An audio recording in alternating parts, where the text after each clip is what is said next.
ദൈവനാമ മഹത്വത്തിനായി ഈ ശുശ്രൂഷ സമർപ്പിക്കുന്നത് Manash Mathew, Jincy Mathew and family, New York.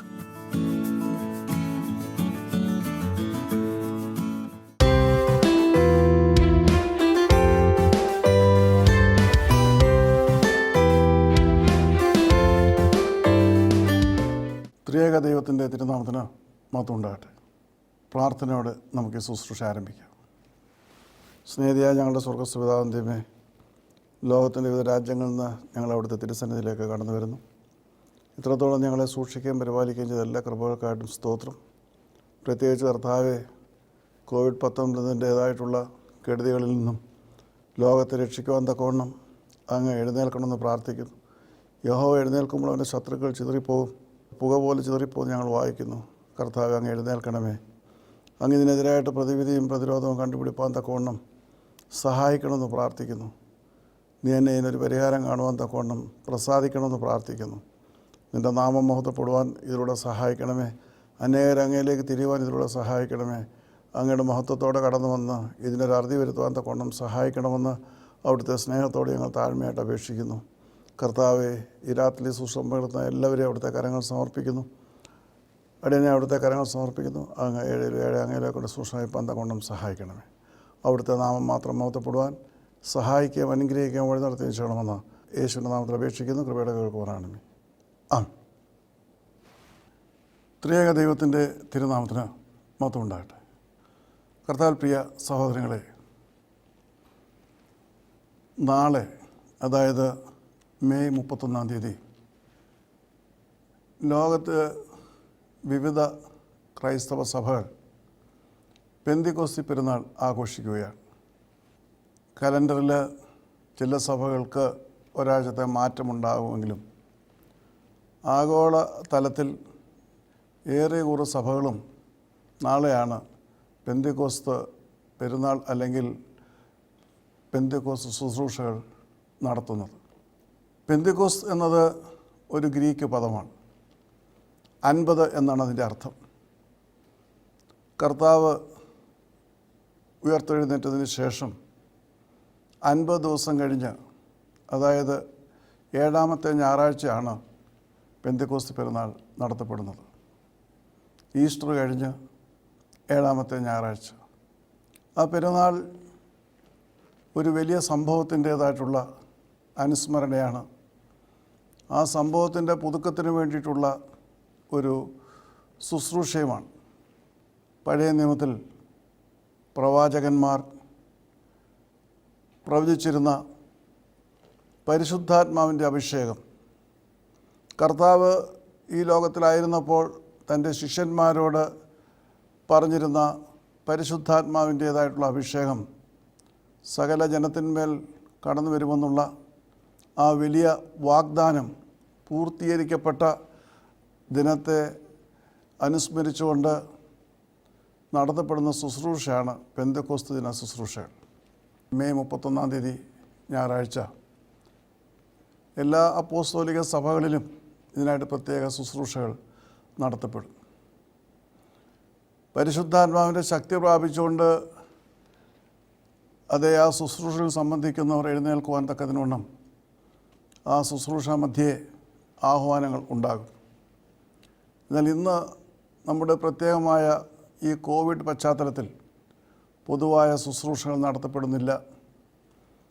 എന്നാൽ ഇതിനു മുൻപുള്ള കാലങ്ങളിൽ പെന്തക്കോസ്ത് ശുശ്രൂഷകൾ നടത്തുമ്പോൾ ഇപ്രകാരമുള്ള ആഹ്വാനങ്ങൾ ഉണ്ടാകുമെങ്കിലും യഥാർത്ഥത്തിൽ പരിശുദ്ധാത്മാവിൻ്റെ നിറവ് പ്രാപിച്ച് എത്ര പേർക്ക് എഴുന്നേൽക്കുവാൻ കഴിഞ്ഞിട്ടുണ്ടെന്നുള്ളത് ഒരു വലിയ ചോദ്യമാണ്. പരിശുദ്ധാത്മാവിൻ്റെ നിറവ് പ്രാപിക്കുക എന്നുള്ളത് ഒരു ശുശ്രൂഷയിൽ ആഹ്വാനം ചെയ്തുകൊണ്ട് മാത്രം ലഭിക്കുന്ന കാര്യമല്ല.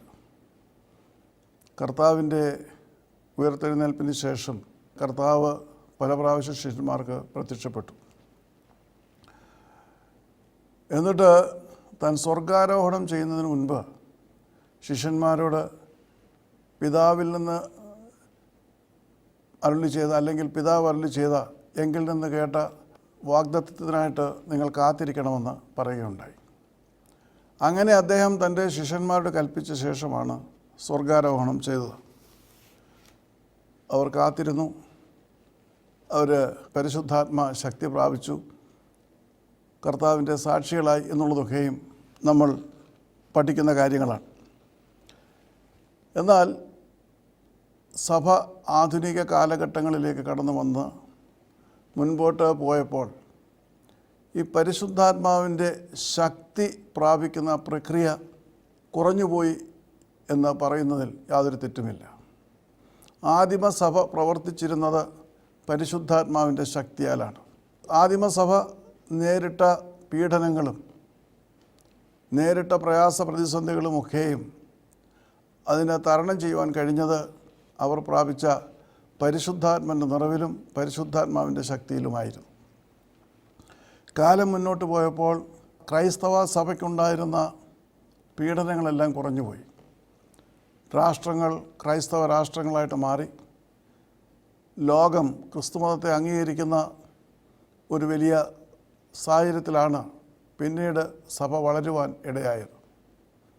അങ്ങനെ പീഡനങ്ങൾ ഇല്ലാതെ എന്ന് ഞാൻ പറയുമ്പോൾ, അങ്ങിങ്ങായിട്ട് പീഡനങ്ങൾ ഇപ്പോഴുമുണ്ട് എന്ന് പറയുമ്പോഴും ആദിമസഭ അനുഭവിച്ച വ്യാപകമായ പീഡനങ്ങളും ക്രൂരതകളും ഒന്നും ഇന്ന് നമുക്ക് സ്വപ്നം കാണുവാൻ പോലും കഴിയുകയില്ല.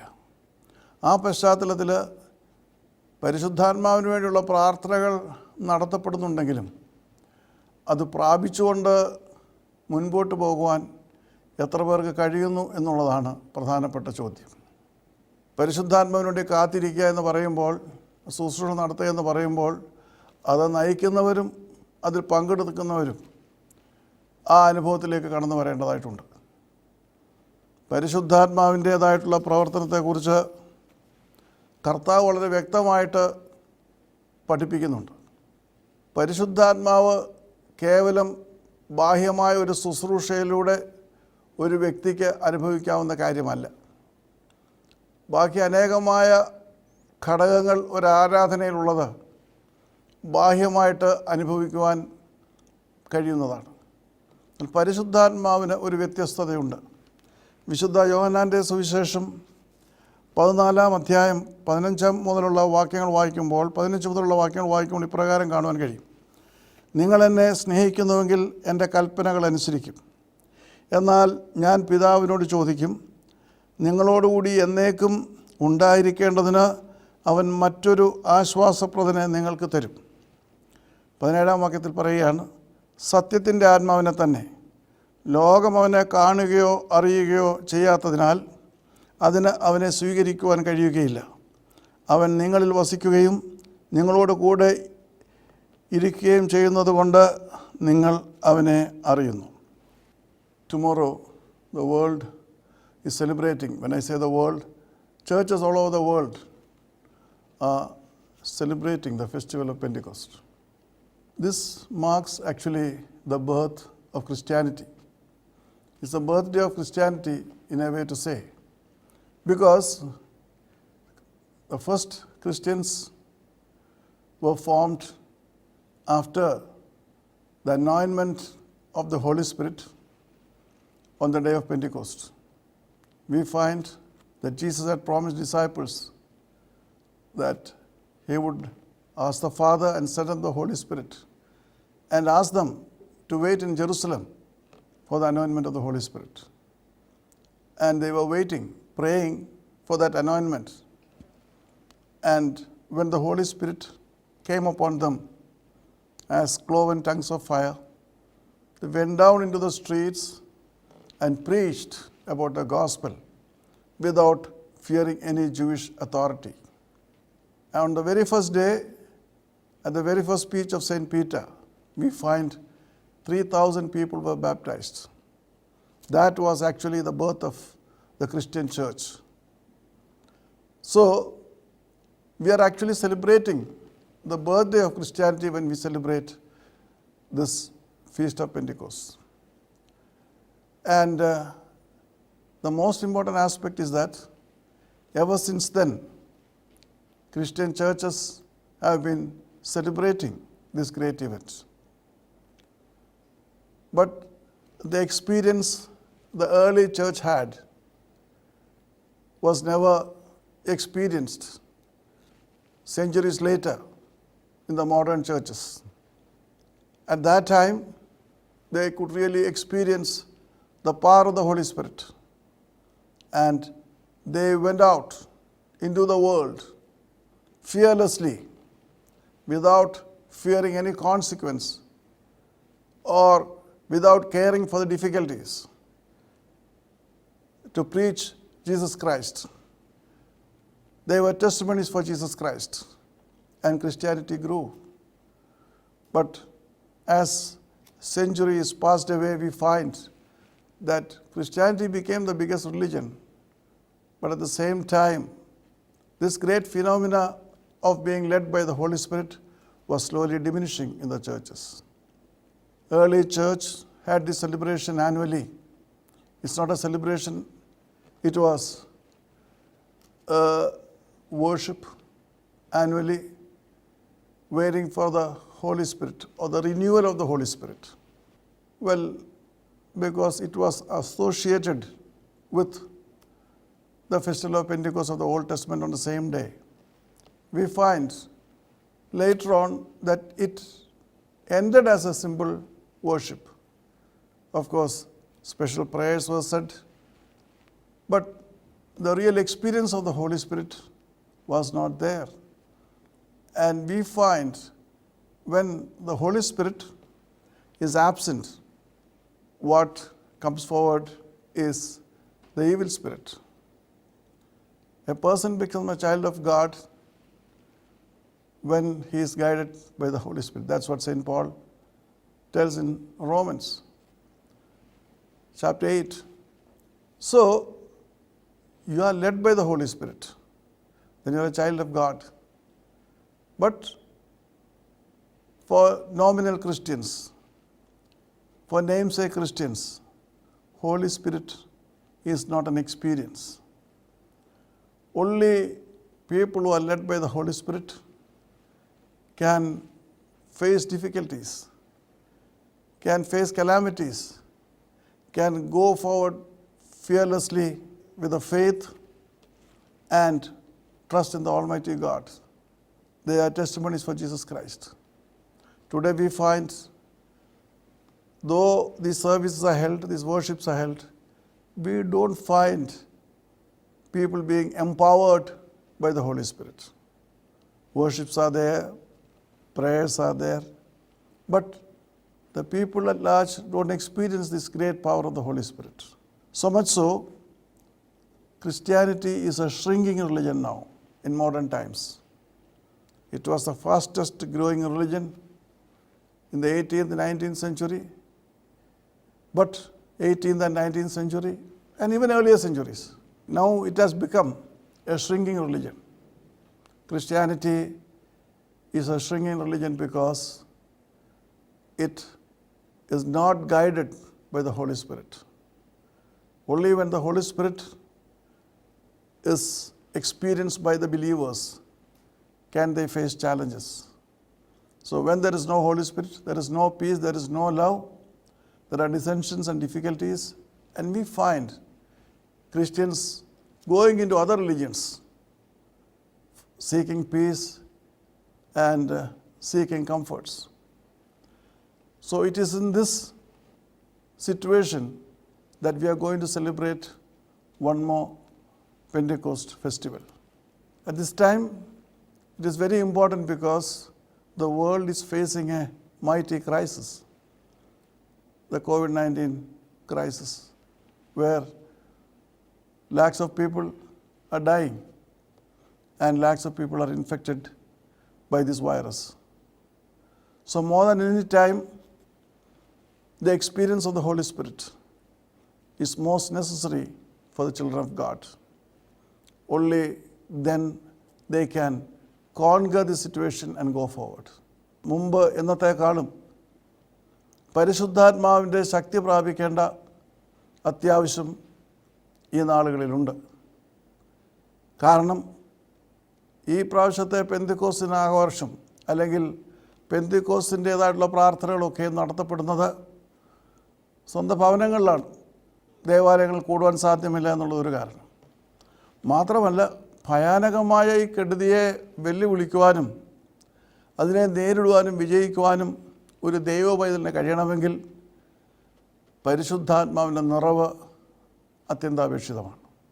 പരിശുദ്ധാത്മാവിൻ്റെ നിറവില്ലാതെ, പരിശുദ്ധാത്മാവിൻ്റെ ശക്തിയില്ലാതെ നാമമാത്രമായിട്ടുള്ള ക്രിസ്ത്യാനികൾക്ക് ഒരിക്കലും ഇങ്ങനെയുള്ള മഹാമാരികളെ നേരിടുവാൻ കഴിവുണ്ടാവുകയില്ല. അതുകൊണ്ട് മുമ്പെന്നത്തേക്കാളും പരിശുദ്ധാത്മ ശക്തി പ്രാപിക്കേണ്ടത് എന്ന് അത്യന്താപേക്ഷിതമായിരിക്കുന്നു.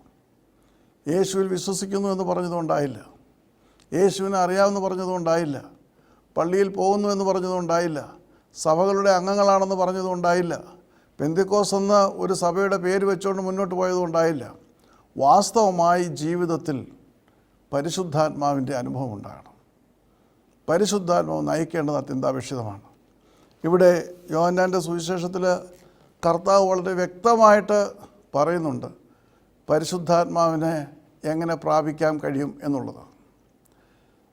നമ്മുടെ ആരാധനയിൽ മറ്റ് പല കാര്യങ്ങളും നമുക്ക് കാണുകയും കേൾക്കുകയും മനസ്സിലാക്കുകയും ചെയ്യാൻ കഴിയുന്ന ഒരു കാര്യമാണ്. ബാഹ്യമായിട്ട് പാട്ടുകൾ പാടുന്ന ആരാധനയുടെ ഭാഗമാണ്, പ്രസംഗങ്ങൾ കേൾക്കുന്ന ആരാധനയുടെ ഭാഗമാണ്, വിശുദ്ധ ബലിയർപ്പിക്കുന്ന ആരാധനയുടെ ഭാഗമാണ്, പെരുന്നാളുകൾ ആഘോഷിക്കുന്നത് ആരാധനയുടെ ഭാഗമാണ്. ഇതെല്ലാം നമുക്ക് കാണുകയും കേൾക്കുകയും ചെയ്യാം. എന്നാൽ ഈ പരിശുദ്ധാത്മാവിൻ്റെ അനുഭവം ഉണ്ടാകുക എന്നുള്ളത് ഒരു ആന്തരിക പ്രക്രിയയാണ്. ബാഹ്യമായി നടക്കുന്ന ഈ ചടങ്ങുകൾക്കൊന്നും അതിനെ നൽകുവാൻ സാധ്യമല്ല. അതാണ് ഇതിൻ്റെ വ്യത്യാസം. കർത്താവ് അത് വളരെ വ്യക്തമാക്കുന്നുണ്ട്. എങ്ങനെയാണ് പരിശുദ്ധാത്മാവിൻ്റെ ശക്തിയെ പ്രാപിക്കുവാൻ കഴിയുന്നത്? ആർക്കാണ് പരിശുദ്ധാത്മ നിറവ് പ്രാപിക്കുവാൻ കഴിയുന്നത്? കേവലം അരമണിക്കൂറോ ഒരു മണിക്കൂറോ നീണ്ടു നിൽക്കുന്ന ഒരു ശുശ്രൂഷ കൊണ്ടല്ല അത് സാധ്യമാകുന്നത്. അതിന് ചില പ്രത്യേകമായ ഘടകങ്ങളുണ്ട്. ആ ഘടകങ്ങൾ അനുസരിക്കാതെ, ആ ഘടകങ്ങൾ പ്രാവർത്തികമാക്കുവാൻ കഴിയാതെ ഒരിക്കലും പരിശുദ്ധാത്മാവിനെ പ്രാപിക്കുവാൻ കഴിയുകയില്ല. ഇത് കർത്താവ് തന്നെ പറയുന്ന കാര്യമാണ്. അതിൻ്റെ 15-ാം വാക്യത്തിൽ, അതായത് യോഹന്നാൻ്റെ സുവിശേഷം 14-ാം അധ്യായം 15-ാം വാക്യത്തിൽ കർത്താവ് പറയുകയാണ്, നിങ്ങൾ എന്നെ സ്നേഹിക്കുന്നുവെങ്കിൽ എൻ്റെ കൽപ്പനകൾ അനുസരിക്കും. ഒന്നാമത്തെ ക്രൈറ്റീരിയ എന്ന് പറയുന്നത് കർത്താവിനെ സ്നേഹിക്കണം, യേശുവിനെ സ്നേഹിക്കണം. യേശുവിനെ സ്നേഹിക്കുന്ന ഒരു വ്യക്തി യേശുവിൻ്റെ കൽപ്പനകൾ അനുസരിക്കും. ആ സ്നേഹത്തിന് നിർവചനമുണ്ട്. ഒരു ക്രിസ്തീയ പേര് വഹിക്കുന്നതുകൊണ്ട്, അല്ലെങ്കിൽ ക്രിസ്തീയ സഭയിൽ അംഗമായിരിക്കുന്നത് കൊണ്ട് ഒരിക്കലും ക്രിസ്തുവിനെ സ്നേഹിക്കുന്നു എന്ന് ക്രിസ്തു അംഗീകരിക്കുന്നില്ല. യേശു നമ്മുടെ സ്നേഹം അംഗീകരിക്കണമെങ്കിൽ നമ്മുടെ പ്രവൃത്തികളിൽ അവൻ്റെ കൽപ്പനകളുടെ അനുസരണമുണ്ടാകണം. പലപ്പോഴും യേശുവിൻ്റെ കൽപ്പനകൾ അനുസരിക്കുവാൻ കഴിയാത്ത ഒരു സമൂഹമാണ് ഇന്ന് ക്രൈസ്തവ സമൂഹമായിട്ട് അറിയപ്പെടുന്നത്. നിങ്ങൾ തമ്മിൽ തമ്മിൽ സ്നേഹിക്കണം എന്ന ഒരു പുതിയ കൽപ്പന ഞാൻ നിങ്ങൾക്ക് തരുന്നു. ഞാൻ നിങ്ങളെ സ്നേഹിച്ചതുപോലെ നിങ്ങളും പരസ്പരം സ്നേഹിക്കണം. സ്നേഹത്തിൻ്റെ അതിമഹത്തായ കൽപ്പനയാണ് തൻ്റെ ശിഷ്യന്മാരെ കർത്താവ് ഭരമേൽപ്പിക്കുന്നത്. പക്ഷേ ഇന്ന് ക്രൈസ്തവ സഭകളിൽ നടക്കുന്ന പ്രവർത്തനങ്ങളും പ്രവൃത്തികളും മറ്റു മതങ്ങളെക്കാൾ ഉപരിയായിട്ടുള്ള വഷളത്തമായ കാര്യങ്ങളാണ്. തമ്മിൽ തമ്മിൽ സ്നേഹിക്കുവാൻ കഴിയുന്നില്ല. വെറുപ്പിൻ്റെയും ഭിന്നതയുടെയും വൈരാഗ്യത്തിൻ്റെയും പ്രവൃത്തികളും പ്രവർത്തനങ്ങളുമാണ് ക്രൈസ്തവ സഭകളിൽ നടത്തപ്പെടുന്നത്. യേശുവിനെ സ്നേഹം കൊണ്ടല്ല, പരസ്പരമുള്ള സ്നേഹം കൊണ്ടല്ല, പിന്നെയോ പരസ്പരം വെച്ചു പുലർത്തുന്ന ഭിന്നത കൊണ്ടും വൈരാഗ്യം കൊണ്ടുമാണ് അതെ ഇന്ന് ലോകം മനസ്സിലാക്കുന്നത്. യേശുവിൻ്റെ സ്നേഹം ഇന്ന് ക്രൈസ്തവ സഹോദരങ്ങളിൽ നിന്ന് അകന്നു പോയിരിക്കുന്നു. സഭകൾ, ക്രൈസ്തവ സമൂഹങ്ങൾ എല്ലാം തന്നെ ആ കർത്താവിൻ്റെ സ്നേഹത്തിന് മുൻപോട്ട് പോകുവാൻ കഴിയാതെ ഭിന്നതയിലും വൈരാഗ്യത്തിലും ശത്രുതയിലും മുൻപോട്ട് പോകുമ്പോൾ അവർ യേശുവിനെ സ്നേഹിക്കുന്നുവെന്ന് പറയുവാൻ കഴിയുകയില്ല. അപ്പോൾ യേശുവിനെ സ്നേഹിക്കാൻ കഴിയുകയില്ല എന്ന് പറയുമ്പോൾ തന്നെ പിന്നെ അതിൻ്റെ അടുത്ത പടിയിലേക്ക് വരുവാനും കഴിയുകയില്ല എന്നുള്ളത് നാം മനസ്സിലാക്കണം. 16-ാം വാക്യത്തിൽ കർത്താവ് പറയുകയാണ്, ഞാൻ പിതാവിനോട് ചോദിക്കും, അതെ നിങ്ങൾ എൻ്റെ കൽപ്പനകൾ അനുസരിക്കും. ഇവിടെ കൽപ്പനകൾ അനുസരിക്കുന്നില്ല, പരസ്പര യുദ്ധങ്ങളും തെരുവ് യുദ്ധങ്ങളും അതോടൊപ്പം വ്യവഹാരങ്ങളും അതുപോലെ യേശുവിനെ വീണ്ടും വീണ്ടും ക്രൂശിക്കുന്ന അപമാനിക്കുന്ന പ്രവൃത്തികളുമായിട്ട് മുൻപോട്ട് പോകുമ്പോൾ എങ്ങനെയാണ് യേശുവിന് പരിശുദ്ധാത്മാവിനെ നൽകുവാൻ കഴിയുന്നത്? ഈ പരിശുദ്ധാത്മാവ് ഉണ്ടെന്ന് അവകാശപ്പെടുവാൻ എങ്ങനെ കഴിയും? യേശുവിൻ്റേതായിട്ടുള്ള പ്രമാണങ്ങൾ അനുസരിക്കുവാൻ കഴിയുന്നില്ല, അവൻ്റെ കൽപ്പനകൾ അനുസരിക്കുവാൻ കഴിയുന്നില്ല. കർത്താവ് പിന്നീട് പറയുന്നത് തൻ്റെ കൽപ്പനകൾ അനുസരിക്കുന്നവരെ കുറിച്ചാണ്. തന്നെ സ്നേഹിക്കുന്നവർ തൻ്റെ കൽപ്പനകൾ അനുസരിക്കും. അവിടെ അഭിമാനത്തിൻ്റെ പ്രശ്നമില്ല, അവിടെ തോൽവിയുടെയോ ജയത്തിൻ്റെയോ പ്രശ്നമില്ല. അവിടെ യേശുവാണ് എല്ലാറ്റിൻ്റെയും ഉപരിയായിട്ടുള്ളത്. യേശുവിന് വേണ്ടി ക്ഷമിക്കുവാൻ, യേശുവിന് വേണ്ടി സഹിക്കുവാൻ, യേശുവിന് വേണ്ടി വഹിക്കുവാൻ, യേശുവിന് വേണ്ടി പൊറുക്കുവാൻ അതെ കഴിയുമ്പോഴാണ് നാം യേശുവിനെ സ്നേഹിക്കുന്നുവെന്ന് സ്വർഗം പ്രഖ്യാപിക്കുന്നത്. അപ്പോൾ കർത്താവ് പറയുകയാണ്, എന്നെ സ്നേഹിക്കുക, ആ സ്നേഹിച്ച് മുൻപോട്ട് പോകുന്നതിൻ്റേതായിട്ടുള്ള മാതൃക ഞാൻ കാണുന്നത് അത് എൻ്റെ കൽപ്പനകൾ അനുസരിക്കുന്നു എന്നുള്ളതാണ്. അങ്ങനെ കൽപ്പനകൾ അനുസരിക്കുമെങ്കിൽ, എന്നാൽ 16-ാം വാക്യത്തിൽ പറയുകയാണ്, ഞാൻ പിതാവിനോട് ചോദിക്കും, നിങ്ങളോടുകൂടി എന്നേക്കും ഉണ്ടായിരിക്കേണ്ടതിന് അവൻ മറ്റൊരു ആശ്വാസപ്രദനെ നിങ്ങൾക്ക് തരും. നിങ്ങളോടുകൂടി എപ്പോഴും വസിക്കേണ്ടതിന് ഞാൻ ആശ്വാസപ്രദനെ നിങ്ങൾക്ക് തരും. കാരണം കർത്താവ് ഈ ലോകത്തോട് യാത്ര പറയുകയാണ്. അങ്ങനെ പോകുമ്പോൾ അവർക്കത് പ്രയാസമുള്ള കാര്യമാണ്. അതുവരെ കർത്താവിനോട് കൂടെ ഉണ്ടായിരുന്നു, അത്ഭുതങ്ങൾ പ്രവർത്തിച്ചു, അനുഗ്രഹങ്ങൾ പ്രവർത്തിച്ചു, അനുഗ്രഹങ്ങൾ പകർന്നു എന്ന് വേണ്ട, അവരുടെ കൂടെയുണ്ട്. എന്നാൽ യോഹന്നാൻ്റെ സുവിശേഷം 16-ാം അധ്യായം 5-ാം വാക്യത്തിൽ കർത്താവ് പറയുകയാണ്, അതെ ഞാൻ എന്നെ അയച്ചവൻ്റെ അടുത്തേക്ക് പോകേണ്ടതാണ്, എനിക്ക് മടങ്ങിപ്പോയാൽ മതിയാകുകയുള്ളൂ. അത് അവർക്ക് വളരെ ദുഃഖമുണ്ടാക്കുന്ന കാര്യമായി. അവർ കർത്താവിനോടൊപ്പം ജീവിച്ച് കർത്താവ് രാജാവായിട്ട് വരുമെന്നൊക്കെ അവർ പ്രതീക്ഷിച്ചു. കർത്താവ് ഒരു രാജ്യം സ്ഥാപിക്കുമെന്നവർ പ്രതീക്ഷിച്ചു. റോമൻ നുകത്തെ തകർത്ത് യഹൂദ സാമ്രാജ്യം കർത്താവ് വീണ്ടെടുക്കുമെന്ന് പ്രതീക്ഷിച്ചു. ദാവീദിൻ്റെ സിംഹാസനം പുനഃസ്ഥാപിക്കുമെന്ന് പ്രതീക്ഷിച്ചു. പല പ്രതീക്ഷകളാണ്. മാത്രമല്ല അവർക്കെന്നും കർത്താവ് ബലവും തുണയും ആശ്വാസവും സമാധാനവുമാണ്. രോഗികളെ സൗഖ്യമാക്കുന്നു, ഭൂതങ്ങളെ പുറത്താക്കുന്നു, മരിച്ചവരെ ഉയർപ്പിക്കുന്നു. മാത്രമല്ല കർത്താവ് ചെയ്ത അത്ഭുതങ്ങൾ വിവരിക്കുവാൻ ലോകത്തിൽ ഒരു പുസ്തകത്തിനും സാധ്യമല്ല എന്നുള്ളതാണ് യോഹന്നാൻ സ്നാപകൻ എഴുതിയിരിക്കുന്നത്. ലോകത്തിൽ ഒരു പുസ്തകം സാധ്യം, അത്രമാത്രം അത്ഭുതങ്ങളാണ് കർത്താവ് ആ സമൂഹത്തിൻ്റെ ഇടയിൽ കൊച്ചൊരു നാട്ടിൽ പ്രവർത്തിച്ചത്. അതുകൊണ്ട് അവർക്ക് ദുഃഖമാണ് കർത്താവ് പോകുന്നത്. പക്ഷേ കർത്താവരോട് പറയുകയാണ്, ഞാൻ നിങ്ങളോട് സത്യം പറയുന്നു, ഞാൻ പോകുന്നത് നിങ്ങൾക്ക് പ്രയോജനം തന്നെ. ഞാൻ പോകാതിരുന്നാൽ ആശ്വാസപ്രദൻ നിങ്ങളുടെ അടുക്കൽ വരികയില്ല. ഞാൻ പോയാൽ ഞാൻ അവനെ നിങ്ങളുടെ അടുക്കൽ അയക്കും. അവൻ വന്ന് പാപത്തെക്കുറിച്ച്, നീതിയെക്കുറിച്ച്, ന്യായവിധിയെക്കുറിച്ച് നിങ്ങൾക്ക് ബോധ്യപ്പെടുത്തും. അപ്പോൾ ഞാൻ പോകുന്നതാണ് നല്ലത്. കാരണം ഞാൻ പോയാലും നിങ്ങളെ അങ്ങനെ അനാഥമായിട്ട് വിടുന്ന പ്രശ്നമില്ല. അതെ, ഞാൻ ചെന്നാൽ ഞാൻ ആശ്വാസപ്രദനെ നിങ്ങളുടെ അടുക്കിലേക്ക് അയക്കും. നിങ്ങൾ തനിച്ചാകുന്ന പ്രശ്നമില്ല. അപ്പോൾ ഞാൻ പോകാതിരുന്നാൽ അതിനെ അയക്കുവാൻ കഴിയുകയില്ല. ആശ്വാസപ്രദൻ അല്ലെങ്കിൽ പരിശുദ്ധാത്മാവിനെ നിങ്ങൾക്കറിയാം. ആശ്വാസപ്രദൻ എന്ന് പറഞ്ഞാൽ നിങ്ങളെ സകലത്തിൽ ആശ്വസിപ്പിക്കുന്ന ആത്മാവാണ് ആശ്വാസപ്രദൻ. കംഫർട്ടർ എന്ന് ഇംഗ്ലീഷിൽ പറയും. It's better that I go, I can send the comforter, yes the helper. In many vase it is translated. ആ സഹായിയെ നിങ്ങൾക്ക് അയച്ചു തരുവാൻ കഴിയും. ഞാനില്ല എന്നുള്ള ഒരു വിഷമം നിങ്ങൾക്ക് ഉണ്ടാകേണ്ട കാര്യമില്ല.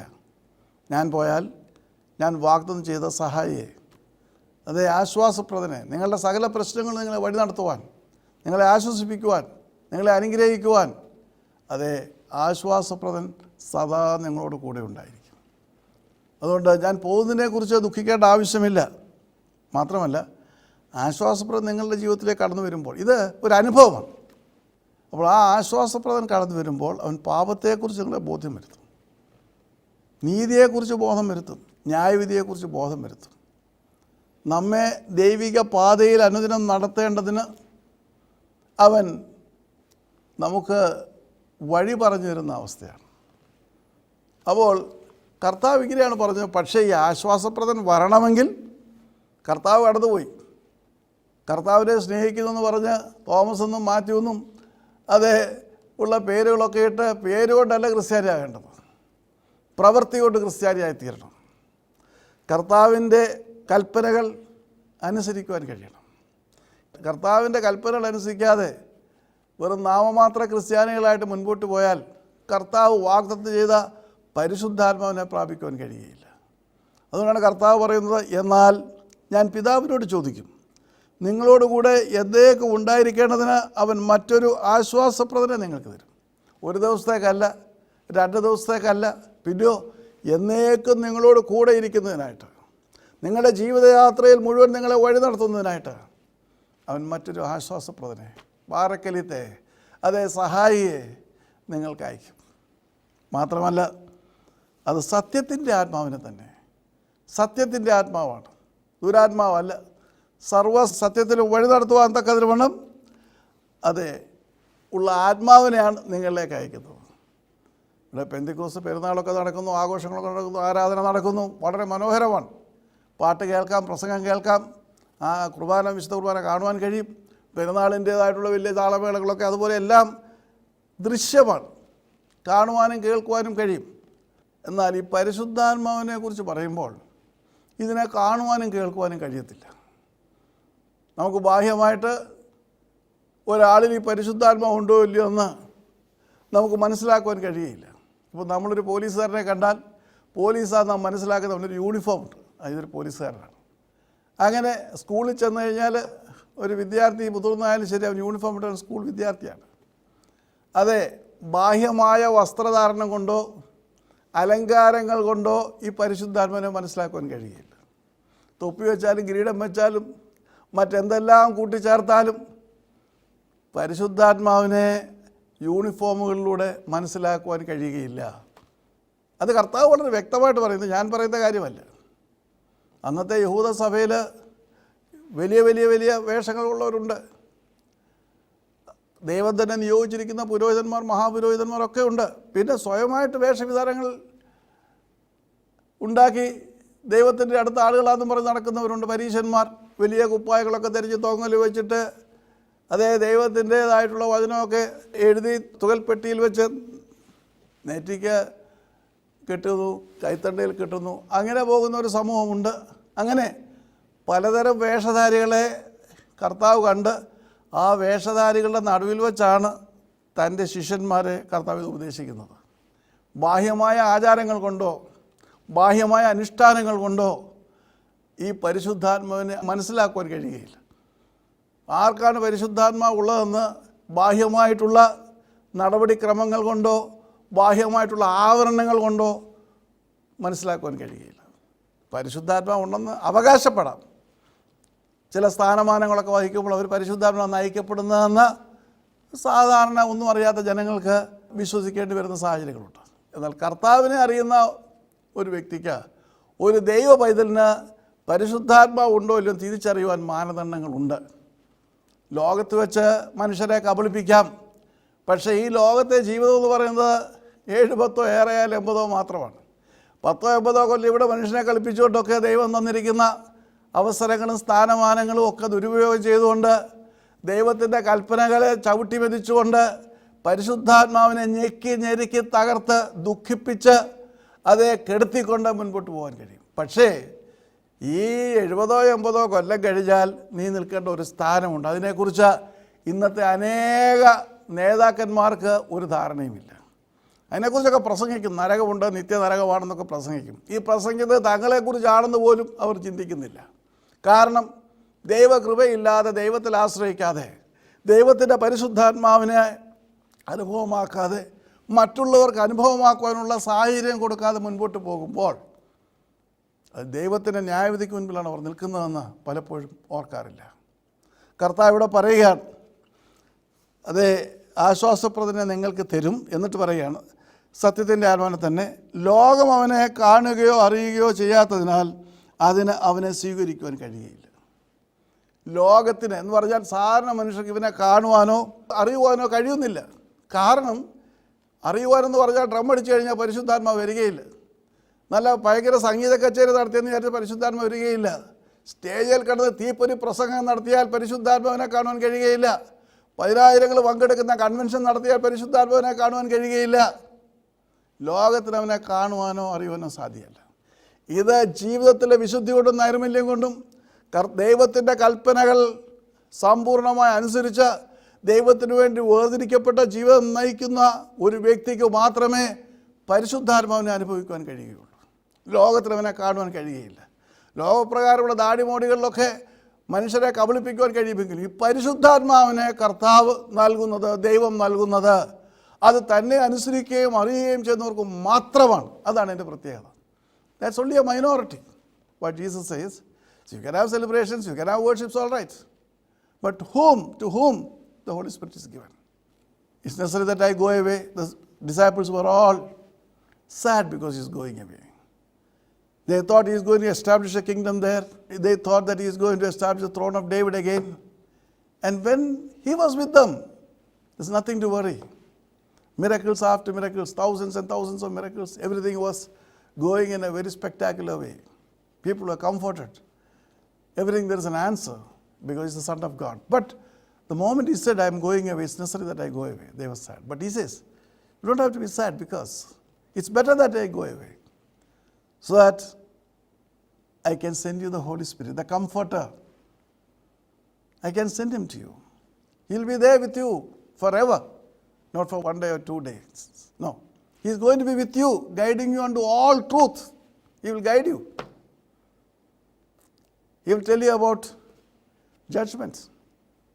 He will tell you about sin. He will tell you about righteousness. He will make you conscious of it. He will guide you. You see? But the problem is, the world cannot see the Holy Spirit. The world cannot see it. Tomorrow there are going to be many worships across the world, many types of worships, celebrations. Yes, there will be a lot of prayers highlighting the Holy Spirit and always praising the Holy Spirit. Everything is there, but the world cannot see it. Only people who live obeying the principles of Jesus Christ, only the people who obey the commandments of the Almighty God, only they can experience the power of the Holy Spirit. You see, Holy Spirit is an experience. What is an experience?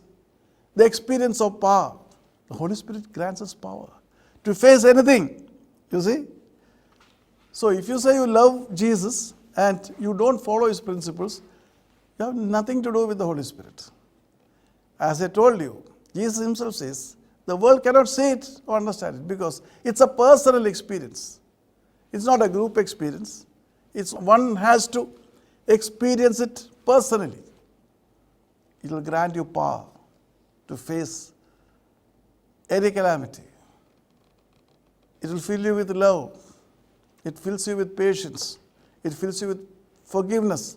Well, so you cannot understand that because if you don't follow the commandments of Jesus, Jesus can never give that to you. You can celebrate, no doubt about it, but beyond that celebration, you don't have any experience of the Holy Spirit. So, Jesus had taught them about the Holy Spirit and how to attain the Holy Spirit. And before his ascension, he tells them to wait in Jerusalem, tarry in Jerusalem. കാര്യങ്ങളൊക്കെ കർത്താവ് പല പ്രാവശ്യമായിട്ട് അവരെ പഠിപ്പിച്ചതിന് ശേഷം തൻ്റെ സ്വർഗാരോഹണത്തിനുള്ള സമയമാകുമ്പോൾ അവർ കൂടിയിരിക്കുമ്പോൾ അവരോട് പറഞ്ഞു, നിങ്ങൾ യെരുശലേമിൽ നിന്ന് പോകാതെ എന്നോട് കേട്ട അതേ പിതാവിൻ്റെ വാഗ്ദത്തത്തിനായിട്ട് കാത്തിരിക്കണം. യെരുശലേമിൽ നിന്ന് പോകരുത്.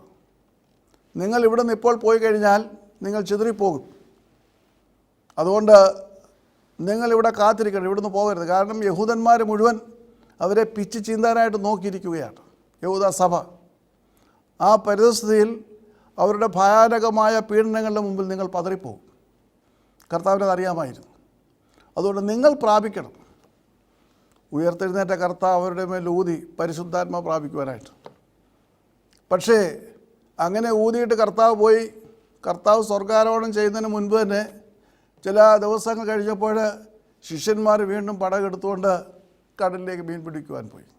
അപ്പോൾ കർത്താവ് അതുകൊണ്ടാണ് വളരെയധികം വ്യക്തമായിട്ട് പറയുന്നത്, നിങ്ങൾ പോകരുത്, നിങ്ങളിവിടെ കാത്തിരിക്കണം, പിതാവിൻ്റെ വാഗ്ദത്തം പ്രാപിക്കുവാൻ ഇവിടെ കാത്തിരിക്കണം. പരിശുദ്ധാത്മാവ് വരുമ്പോൾ അവൻ നിങ്ങളെ ബലപ്പെടുത്തും. ആ ഒരു വലിയ അവസ്ഥയ്ക്ക് വേണ്ടി നിങ്ങളിവിടെ കാത്തിരിക്കണം. അവർ കാത്തിരുന്നു. എന്നോട് കേട്ട പിതാവിൻ്റെ വാഗ്ദത്തത്തിനായിട്ട്, ആശ്വാസപ്രദനായിക്കൊന്നുള്ള വാഗ്ദത്തത്തിനായിട്ട് കാത്തിരിക്കണം. ആ വാഗ്ദത്തം പ്രാപിക്കുമ്പോൾ നിങ്ങൾക്ക് എന്തിനേയും ഏതിനേയും നേരിടുവാനുള്ള ശക്തി ലഭിക്കും. അവർ കാത്തിരുന്നു. എന്നിട്ട് കർത്താവ് കൂട്ടിച്ചേർക്കുകയാണ്, പരിശുദ്ധാത്മ നിങ്ങളുടെ മേൽ വരുമ്പോൾ നിങ്ങൾക്ക് ശക്തി ലഭിച്ചിട്ട്, ആ പരിശുദ്ധാത്മാവ് വന്നു കഴിഞ്ഞ് ഉണ്ടാകുന്ന അവസ്ഥയാണ് ശക്തിയാണ് പകരുന്നത്. When you receive the Holy Spirit, when the Holy Spirit is come upon you, you will receive power. ശക്തിയാണ്. ആ ശക്തിയും ലൗകിക ശക്തിയും തമ്മിൽ ഒരുപാട് വ്യത്യാസമുണ്ട്. നാം പല മരുന്നുകളിലൊക്കെയും പരസ്യങ്ങളിൽ നമുക്ക് കാണുവാൻ കഴിയും കായിക ശക്തി, മസിലൊക്കെ പിടിച്ച് നെഞ്ചൊക്കെ വിരിച്ചുകൊണ്ട് നിൽക്കുന്ന കായിക ശക്തി. എന്നാൽ ഇത് അപ്രകാരമുള്ള ശക്തിയല്ല. ആന്തരികമായി ഒരുവനെ ബലപ്പെടുത്തുന്ന സ്വർഗീയ ശക്തിയാണ്. ഇത് മനുഷ്യൻ്റെ ശക്തിയല്ല, ഒരു വ്യക്തിയെ ആന്തരികമായിട്ട് ബലപ്പെടുത്തുന്ന ആത്മാവിൻ്റെ ശക്തിയാണ്. അതാ നീ പ്രാപിക്കേണ്ടത്. അതാ കർത്താവ് പറയുന്നത്, പരിശുദ്ധാത്മാവ് വരുമ്പോഴാണ് നിനക്ക് ആന്തരികമായിട്ട് അപ്രകാരം ഒരു ശക്തി ലഭിക്കുന്നത്. ആ ശക്തി ലഭിച്ച ശേഷം എന്താ സംഭവിക്കുന്നത്? യെരുശലേമിലും യഹൂദ്യയിലും ശമരിയയിലും ലോകത്തിൻ്റെ അറ്റത്തോളം എൻ്റെ സാക്ഷികളാണ്. യെരുശലേമിൽ നിങ്ങൾ സാക്ഷികളാവും. യെരുശലേമിൽ അവരപ്പോൾ നിൽക്കുന്ന സ്ഥലമാണ്. പിന്നെ യഹൂദ്യയിൽ എല്ലായിടത്തും അതിൻ്റെ ചുറ്റുപാട്ട പ്രദേശങ്ങളിൽ, അത് കഴിഞ്ഞ് ശമരിയ എപ്പോഴും ഇവർക്ക് വിരോധമായിട്ട്, യഹൂദന്മാർക്ക് വിരോധമായിട്ടുള്ള സ്ഥലമാണ് ശമരിയ. അവിടെ പിന്നെ പറയുന്നത് ലോകത്തിൻ്റെ അറ്റത്തോളം എൻ്റെ സാക്ഷികളാണ്. അതാണ് ആ ശക്തി. The power that propels you to be his testimonies. അവിടെ ഭയമില്ല. They don't bother about it. അതിൻ്റെ വ്യത്യാസമാണ് നമുക്ക് കാണുവാൻ കഴിയുന്നത്. കർത്താവ് പറയുന്നത് പ്രാവർത്തികമാകുന്ന വ്യത്യാസം നമുക്ക് അവിടെ തന്നെ കാണുവാൻ കഴിയും. കാരണം കർത്താവ് ലോകത്ത് ജീവിച്ചിരുന്നപ്പോൾ അവർക്ക് പരിശുദ്ധാത്മാവിനെ പകർന്നിട്ടില്ല. പത്രോസ് കയ്യാഫാവിൻ്റെ അരമനയിൽ വെച്ച് 3 പ്രാവശ്യമാണ് യേശുവിനെ തള്ളിപ്പറഞ്ഞത്. ഞാൻ അവനെ അറിയുന്നില്ല എന്ന് പറഞ്ഞിട്ട് പ്രാകുവാനും ആണയിടാനും വരെ തുടങ്ങി 3 പ്രാവശ്യം. അത് കഴിഞ്ഞ് അവനെക്കുറിച്ച് ദുഃഖിച്ചു. ഒരു ദുർബല നിമിഷത്തിൽ അവൻ വീണുപോയി. അവന് ശക്തിയില്ലായിരുന്നു. എന്നാൽ ഇവിടെ പരിശുദ്ധാത്മാവിൻ്റേതായിട്ടുള്ള അഭിഷേകം അവനുണ്ടായപ്പോൾ, അഗ്നിനാവുകൾ അവരുടെ മേൽ പതിഞ്ഞപ്പോൾ ആരും പത്രോസിനോട് നിർബന്ധിച്ചില്ല നീ പോയി പ്രസംഗിക്കണമെന്ന്. ആരും അവനെ തള്ളി മുന്നോട്ട് വിട്ടില്ല. അവരൊരു മാളികയുടെ മുറിയിൽ ഒളിച്ചിരിക്കുകയാണ്. യഹൂദന്മാരുടെ പീഡനവും ആക്രമണവും ഭയന്ന് അവരവിടെ ഒളിച്ചിരിക്കുകയാണ്. ഒളിച്ചിരിക്കുന്ന ശിഷ്യന്മാർ പത്രോസിൻ്റെ നേതൃത്വത്തിൽ മുൻപോട്ട് ഇറങ്ങുകയാണ്. അതിൻ്റെ താഴെ യെരുശലേമിൻ്റെ തെരുവീതിയാണ്. അവിടെ നാം നോക്കുമ്പോൾ യെരുശലേം ദേവാലയമുണ്ട്. പെന്തക്കോസ്തി പെരുന്നാൾ ആചരിക്കുവാൻ അതേ നാനാഭാഗങ്ങളിൽ നിന്ന്, നാനാ രാജ്യങ്ങളിൽ വന്ന ആയിരക്കണക്കിന് ആളുകളാണ് അവിടെ ഉള്ളത്. അവരുടെ നടുവിലേക്ക് അവരിറങ്ങുകയാണ്. പത്രോസ് പ്രസംഗിക്കാൻ ആരംഭിച്ചു. അതേ ആഴ്ചകൾക്ക് മുൻപ് ഒരു ശുശ്രൂഷക്കാരുടെ മുൻപിൽ വെച്ച് തള്ളി പറഞ്ഞ ഗുരുവിനെക്കുറിച്ച്, ഞാൻ അവനെ അറിയുന്നില്ലെന്ന് പറഞ്ഞ ആ ഗുരുവിനെക്കുറിച്ച് അവൻ വാതോരാതെ പ്രസംഗിക്കുകയാണ്. ഒരൊറ്റ പ്രസംഗം 3000 പേരാണ് അന്ന് സഭയോട് ചേർന്നത്. അതാണ് ശക്തി. ആന്തരികമായി പരിശുദ്ധാത്മാവ് നൽകുന്ന ശക്തി. ആ ശക്തി പുറത്തു വരുമ്പോൾ അതിന് ഭാഷയുണ്ട്, ഭാഷ്യമുണ്ട്, ഭാവമുണ്ട്. അനേകായിരങ്ങളെ യേശു ക്രിസ്തുവിലേക്ക് ആകർഷിക്കുവാൻ തക്കവണ്ണമുള്ള ആ ശക്തി അതാണ്. അവൻ പ്രസംഗം നേരത്തെ പഠിച്ചതല്ല. തിയോളജി കോളേജിൽ പോയിട്ട് അവന് വലിയ ബിരുദങ്ങളൊന്നുമില്ല. ഇന്ന് കർത്താവിൻ്റെ വേലക്കായിട്ട് ഇറങ്ങിത്തിരിക്കുമ്പോൾ ആദ്യമേ പരിശോധിക്കുക അതൊക്കെയാണ്.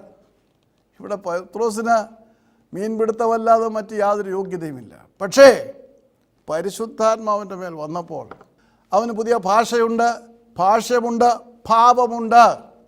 ആയിരങ്ങളെ യേശുവിലേക്ക് ആകർഷിക്കുകയാണ്. ഒരൊറ്റ പ്രസംഗം 3000 പേര്. കർത്താവിൽ പ്രിയ സഹോദരങ്ങളെ, അവർ പുതിയ സൃഷ്ടികളായിട്ട് തീരുകയാണ് ആ ഒരൊറ്റ പ്രസംഗം കൊണ്ട്. ഈ കേട്ട ജനം പുതിയ സൃഷ്ടികളായിട്ട് തീരുകയാണ്. പരിവർത്തനം ഉണ്ടാകുകയാണ്. പരിശുദ്ധാത്മാവിൻ്റെ നിറവിൽ നീ പ്രവർത്തനം ആരംഭിക്കുമ്പോൾ നീ ഇടപെടുന്നവർക്ക് പരിവർത്തനമുണ്ടാകും. അതിൻ്റെ കാരണം നിനക്കൊരു പരിവർത്തനമുണ്ട്.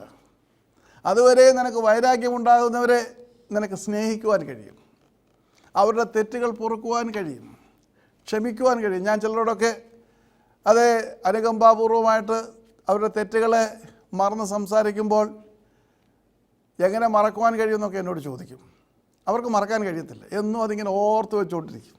അപ്പോൾ ഞാൻ മനസ്സിലാക്കുന്ന ഒരു കാര്യം, ഇപ്പോഴും പരിശുദ്ധാത്മാവിൽ സമ്പൂർണ്ണമായി നിറഞ്ഞിട്ടില്ല. പരിശുദ്ധാത്മാവൊക്കെ ഉണ്ട്, ഇല്ലെന്ന് ഞാൻ പറയുകയില്ല. പക്ഷേ ഒരുവൻ്റെ തെറ്റിനെ പൂർണ്ണമായിട്ട് ക്ഷമിക്കുവാൻ, പൂർണ്ണമായിട്ട് വഹിക്കുവാൻ കഴിയാറില്ല. ചിലപ്പോൾ അങ്ങനെയുള്ള ചില ചിന്തനകൾ എൻ്റെ മനസ്സിലും വരും. പക്ഷേ അപ്പോഴും ആ യേശുവിൻ്റെ സ്നേഹം അതിനെ കീഴടക്കുവാൻ കൊണ്ട് മുഖാന്തരമായി തീരുന്നത് പരിശുദ്ധാത്മാവ് എനിക്ക് തരുന്ന ബലം കൊണ്ടാണ്.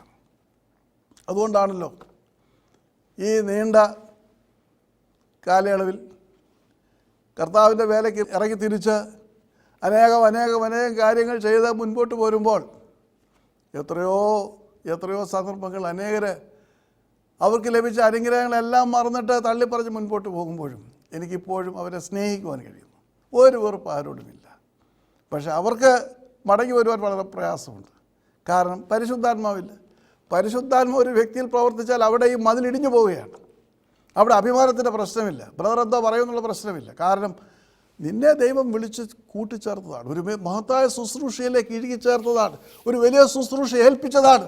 ആ ശുശ്രൂഷയിൽ നിന്ന് മാറിപ്പോയാൽ പരിശുദ്ധാത്മാവിൻ്റെ മുൻപിൽ നീ ഉത്തരം പറയേണ്ടതാണ്.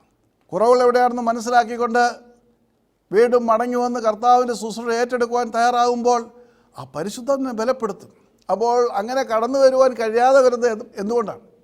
ഇപ്പോഴും നിൻ്റെ ദുരഭിമാനമുണ്ട്, നിൻ്റെ വ്യക്തിത്വത്തിന് എന്തെങ്കിലും കോട്ടം പറ്റുമോ എന്നുള്ള ചിന്തയുണ്ട്, മറ്റുള്ളവരെന്ത് പറയുന്നുള്ള ചിന്തയുണ്ട്. യേശുവിനെ മുന്നിൽ നിർത്തിക്കൊണ്ട് പോവുകയാണ്. നിനക്കിതിനെക്കുറിച്ച് ഒരു വിഷമവും വരേണ്ട കാര്യമില്ല.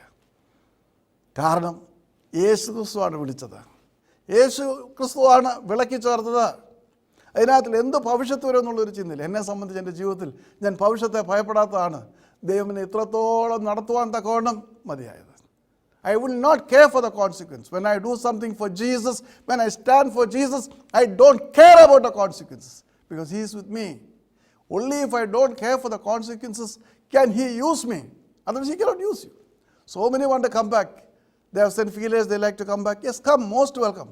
But they cannot make the first step because they are just afraid what is going to happen.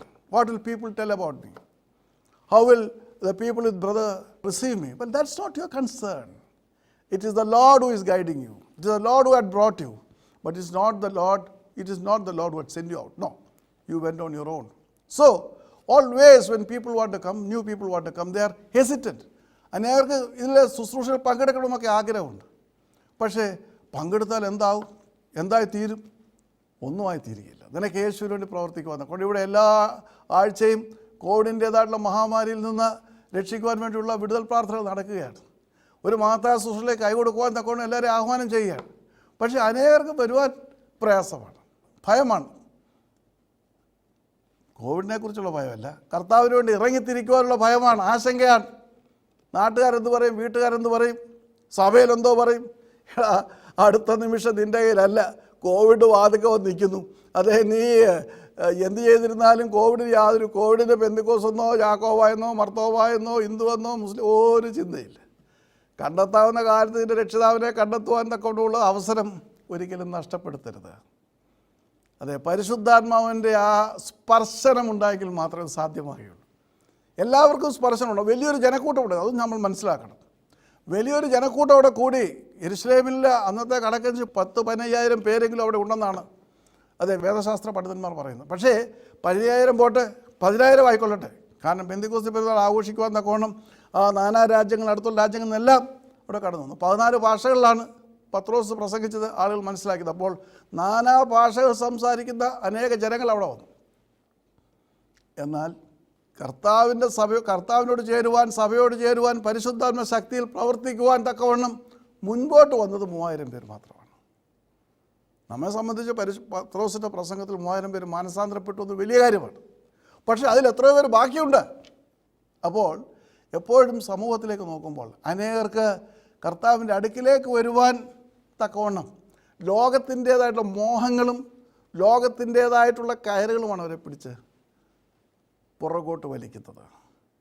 എന്നാൽ പരിശുദ്ധാത്മാവിൻ്റെ ശക്തി പ്രാപിച്ച ഒരു വ്യക്തിക്ക് അതിനെക്കുറിച്ച് ഒരിക്കലും ഭയപ്പെടേണ്ട കാര്യമില്ല. അപ്പോൾ ഒരുത്തന് വരാൻ കഴിയുന്നില്ല, അല്ലെങ്കിൽ അത് കഴിഞ്ഞുപോയ തെറ്റിനെക്കുറിച്ച് പശ്ചാത്തപിക്കുവാൻ കഴിയുന്നില്ല എന്ന് പറയുമ്പോൾ ഞാൻ മനസ്സിലാക്കുന്നത് ആ വ്യക്തിയുടെ ദൈവകൃപ നഷ്ടപ്പെട്ടു എന്നാണ്. പരിശുദ്ധാത്മ ശക്തിയുള്ള ഒരു വ്യക്തിക്ക് ഒരിക്കലും ഭയപ്പെട്ട കാര്യമില്ല. കാരണം അവർ പരിശുദ്ധാത്മ നിറവിൽ എന്തിനേയും നേരിടുവാൻ തയ്യാറായിട്ടുള്ളവരാണ്. ഇവിടെ ശിഷ്യന്മാരെല്ലാം ഉപേക്ഷിച്ചു.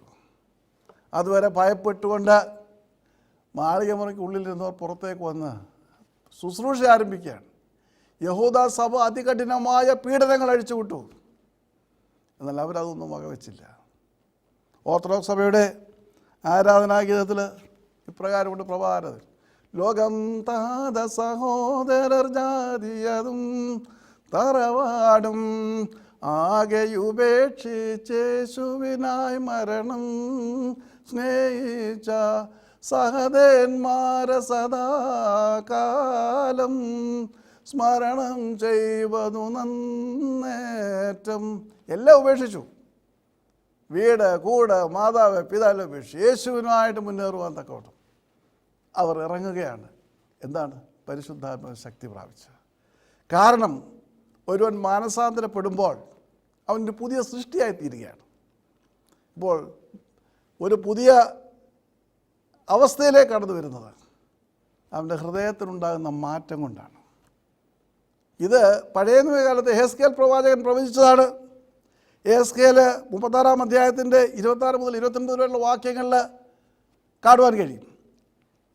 I will give you a new heart. ഞാൻ നിങ്ങൾക്കൊരു പുതിയ ഹൃദയം തരും.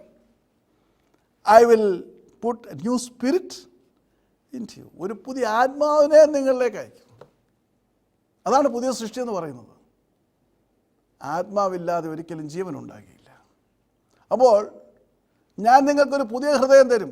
നിങ്ങളുടെ കഠിനമായ ഹൃദയത്തെ മാറ്റി മാംസലമായ ഹൃദയം തരും. പാപം കൊണ്ടും ദുഷ്ടത കൊണ്ടും അതിക്രമം കൊണ്ടും നിറഞ്ഞ് കഠിനമായ നിങ്ങളുടെ ഹൃദയത്തെ മാറ്റിയിട്ട് ഞാൻ നിങ്ങൾക്ക് മാംസലമായൊരു പുതിയ ഹൃദയം തരും. എൻ്റെ ആത്മാവിനെ അതിലേക്കും. I will put new spirit. പത്രോസിൻ്റെ പ്രസംഗത്തിൽ അവിടെ അപ്രകാരം ഒരു വലിയ മാറ്റമുണ്ടായി.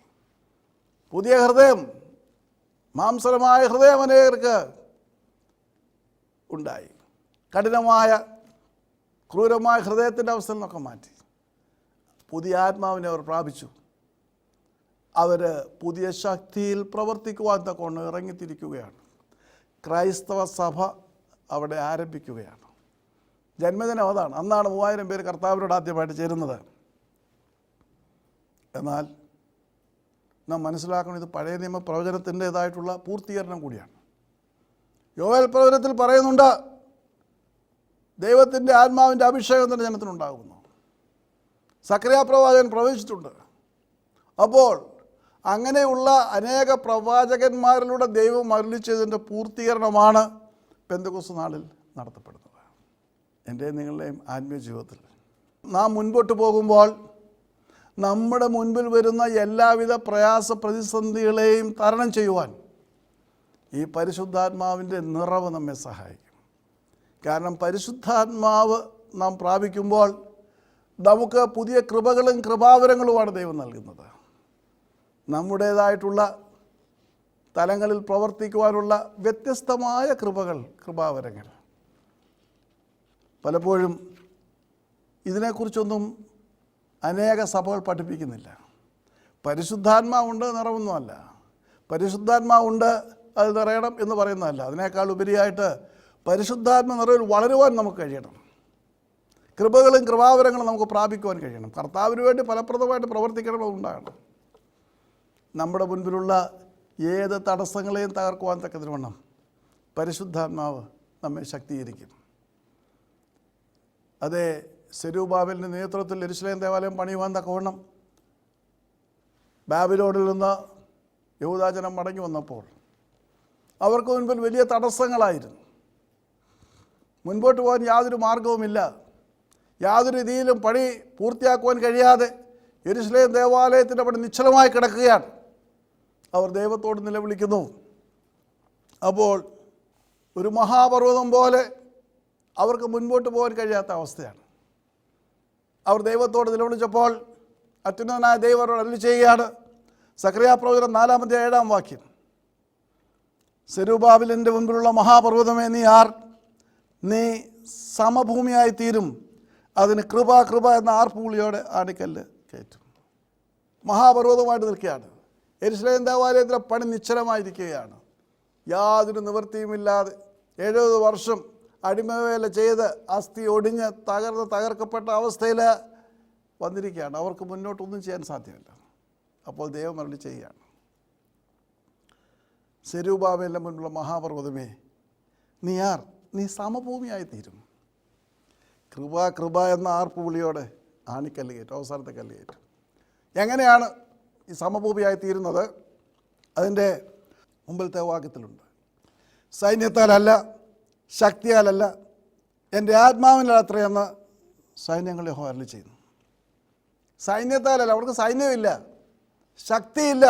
പിന്നെ എങ്ങനെയാണ് ഈ മഹാപർവ്വതത്തെ നീക്കിക്കളഞ്ഞ, അതിനെ ഉടച്ചു കളഞ്ഞതിനെ സമഭൂമിയാക്കുന്നത്?